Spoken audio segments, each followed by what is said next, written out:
Under অ্যাডজুডিকেশনের আওতায় 60 লক্ষ ভোটারের নাম বাদ। কেন অ্যাডজুডিকেশন স্পষ্ট নয়, কিভাবে এর নিষ্পত্তি সম্ভব তাও স্পষ্ট নয়। ARO, ERO, মাইক্রো অবজারভার সব বাদ। এবার শুরু হলো সিটিং অ্যান্ড রিটায়ার্ড জাজদের নিয়ে যাচাইয়ের কাজ। নমস্কার, আমি মিঠু, স্বাগত বাংলা বাইটে। 23শে মার্চ রাত 9টায় 21 লক্ষের ভাগ্য নির্ধারণের সময় পার হয়ে যায়, লিস্ট বের হয় না। সারা রাজ্য জুড়ে একটা উৎকণ্ঠার পরিবেশ। লিস্ট বের হলো কিন্তু মধ্যরাতে। তারপরেও একদিন কেটে গেল, কত নাম রইল কোনো হিসেব নেই।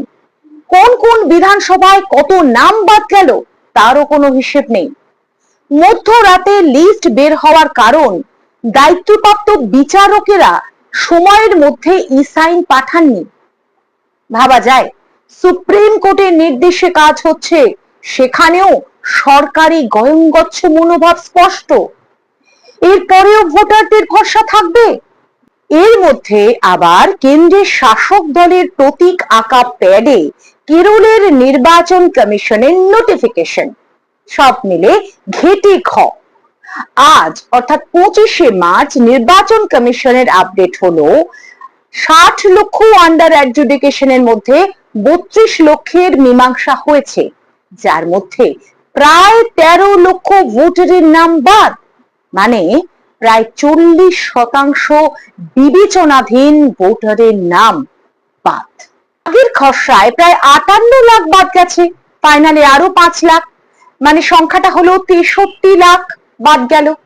প্রথম সাপ্লি লিস্টে 13 লাখ ফেল করলো, তার মানে 63 প্লাস 13 সংখ্যাটা দাঁড়ালো 76 লাখ। ওদিকে এখনো 28 লক্ষ বিবেচনাধীন, তার মানে যদি ট্রেন্ড ধরা হয় তাহলে 11 লক্ষ দ্বিতীয় সাপ্লি লিস্টে ফেল করবে। সব মিলে সংখ্যাটা প্রায় 87-88 লাখে গিয়ে পৌঁছবে। এর মধ্যে বলে রাখা ভালো, মঙ্গলবার রাতে প্রায় সব ভোটারের নামই আন্ডার অ্যাডজুডিকেশনে চলে গিয়েছিল কয়েক ঘন্টার জন্য। যাই হোক, যে লিস্ট ধরে এসআইআর শুরু হয়েছিল তার মধ্যে প্রায় 11% নাম বাদ যাবে। মানে পরিস্থিতি যেদিকে এগোচ্ছে তার উপর ভর করে এটা বলা যায়। ধোঁয়াশা, শঙ্কা, হতাশা এখনো অনেক বাকি। পশ্চিমবঙ্গে এসআইআর করতে গিয়ে রাষ্ট্র কারা চালাচ্ছে তাদের সম্পর্কে সাধারণ নাগরিকের একটা ধারণা অন্তত স্পষ্ট হলো। সরকারি আধিকারিকদের যা পারফরমেন্স, তাদের নিজেদের মধ্যে পরিকল্পনার যা অভাব এবং অবিশ্বাসের পরিবেশ, তাতে করে চিন্তা হওয়াটা খুব স্বাভাবিক। সরকারি উচ্চ পদে কি তবে মধ্যমেধার ছড়াছড়ি? আপনাদের কি মনে হয়?